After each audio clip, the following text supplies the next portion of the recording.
Good news is, I got the bonnet open. Let's have a look at this. So, it's a fairly common problem.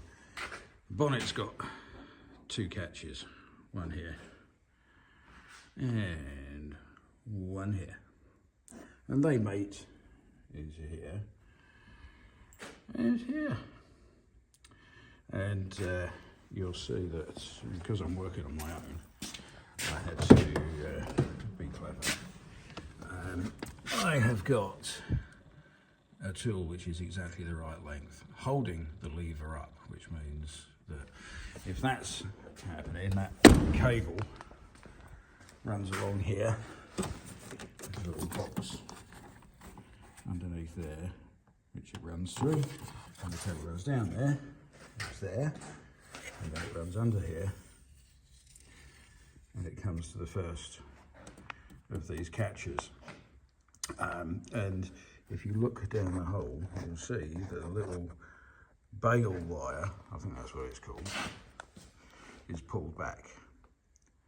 Now the fact that the baling wire is pulled back means that there was actually nothing to stop it, because what happens is, as it slams down on there, this bit gets pulled back and the bail wire sits behind that ledge.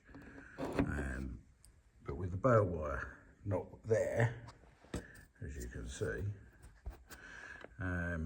it was still stuck. And so what I'm going to do is think, while I've got the bonnet open, about how I'm going to realign this and make sure it doesn't happen again. I might just take those pins off for now and just leave the bonnet on its safety catch until I've had a chance to sort that out properly. But anyway, other things, you'll notice that there's this universal bonnet prop in here.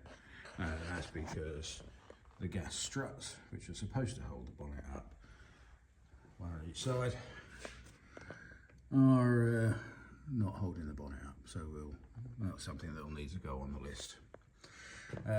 Otherwise, what do we see when we look into this engine bay for the first time? The first thing we see is this cover isn't screwed down at all. So we'll take that off.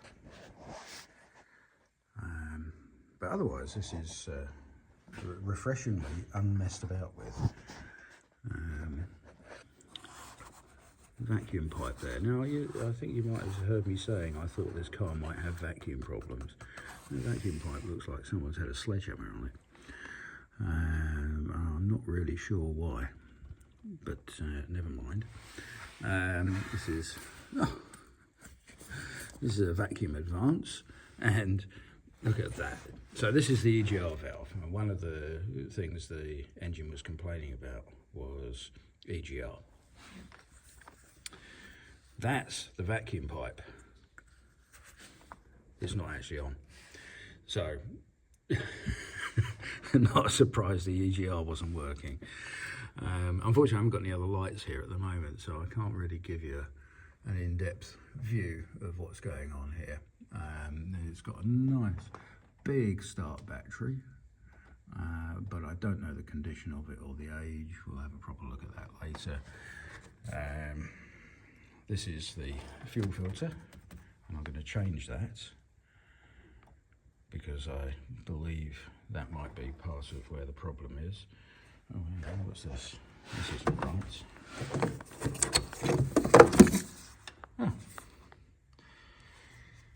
Cover missing off the back of the headlight, so all its guts are hanging out. We'll put that back on properly. We'll have a look at this. Have a look. Someone's been here before trying to sort out that side repeater, indicator, side light, and make it fit properly, and failed because I imagine one of the fixings is broken or missing, but we'll have a look at that. What's happening on the other side? We're looking for witness marks as well. Can you see? You see there? You can see that this has been undone and the headlight's been pushed back. The headlight push back is actually in the wrong position because it's crushing it here and it's open here.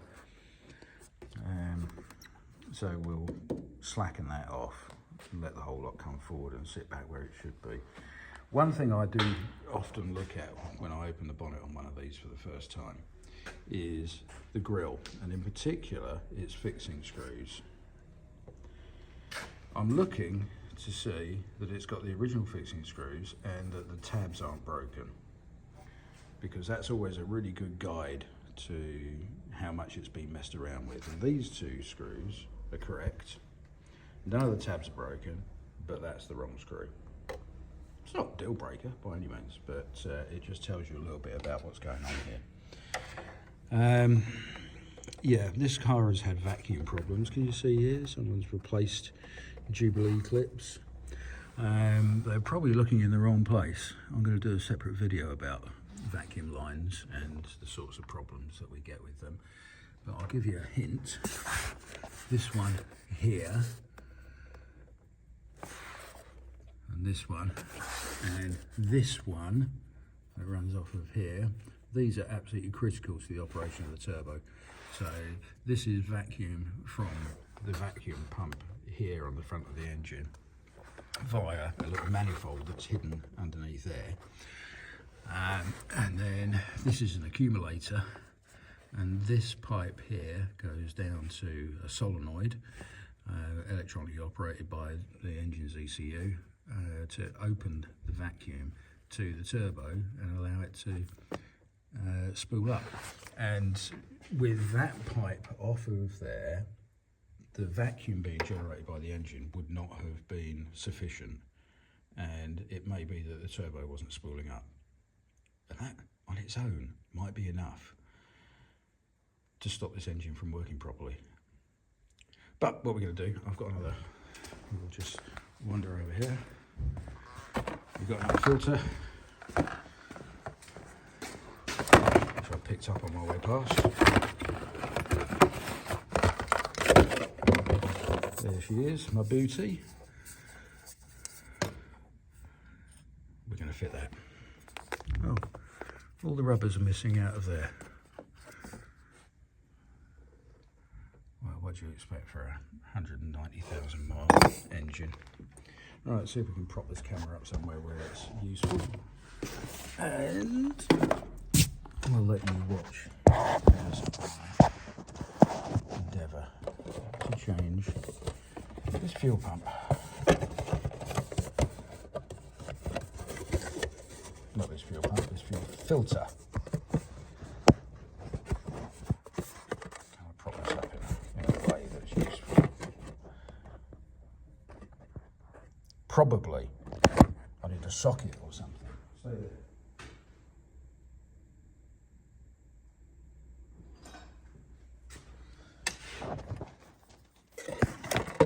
Oh, need a little bit of ingenuity. Carbon box ingenuity here.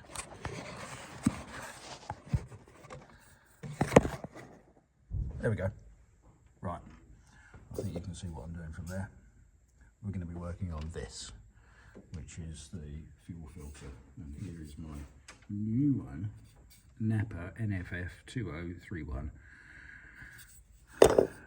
Not a difficult job to change. We're going to need a screwdriver to undo those cable clamps. We're going to need a Torx for that one, and we'll need to unplug that one.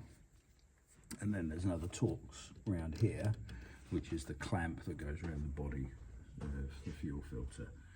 So let's start with the screwdriver.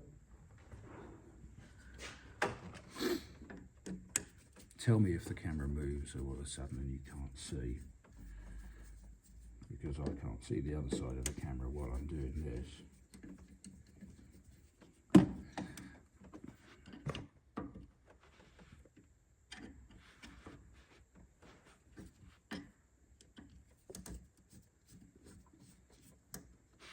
These are not the right clips, but for the purposes of fixing this car, which is what I want to do, I want to make it so it doesn't break down on me.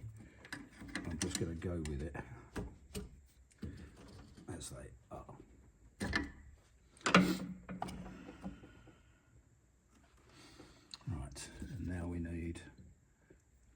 Torx bit for that, which is 30, I think. Ooh. There we go, that one. And a little ratchet. Little 3/8 ratchet.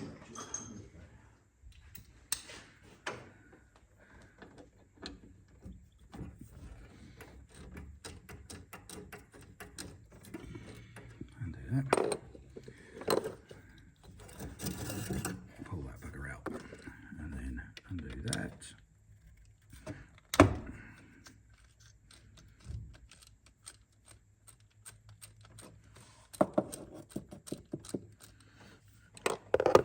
So there's a fuel pressure sensor that lives in the top of here. And we're just going to gently ease her out of there.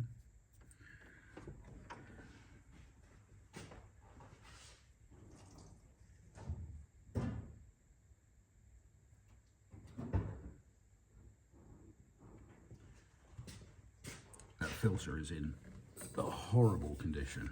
It wouldn't surprise me at all if it's not been changed for a few thousand miles, and it only takes one tank of dirty fuel to completely block your fuel filter, and when that happens you get all kinds of problems.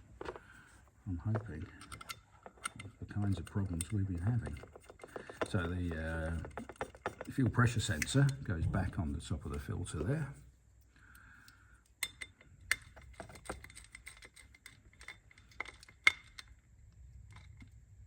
That tight. That drops back in there.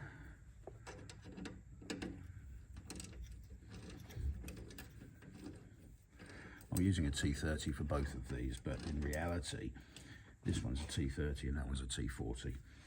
Just don't tell anyone and don't get upset by it.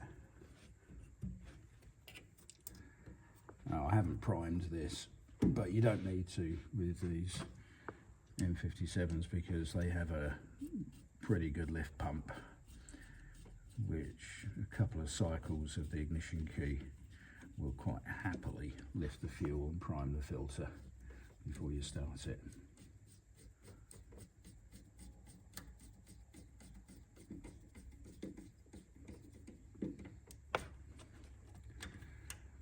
Put the plug back on.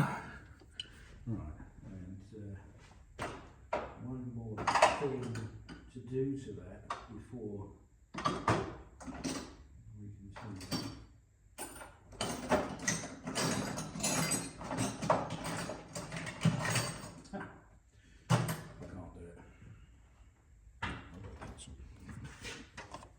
What's the date? It's November 24.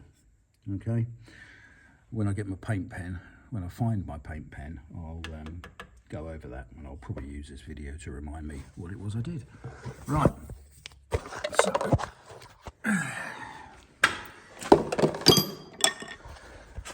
new filter fitted. Okay, and I'm happy with that. It all went on fine. You'll be familiar probably with these clear pipes. These tell you whether or not there's air in the fuel. This one goes off to the high pressure fuel pump, which is under there. This is part of the breather system for the engine.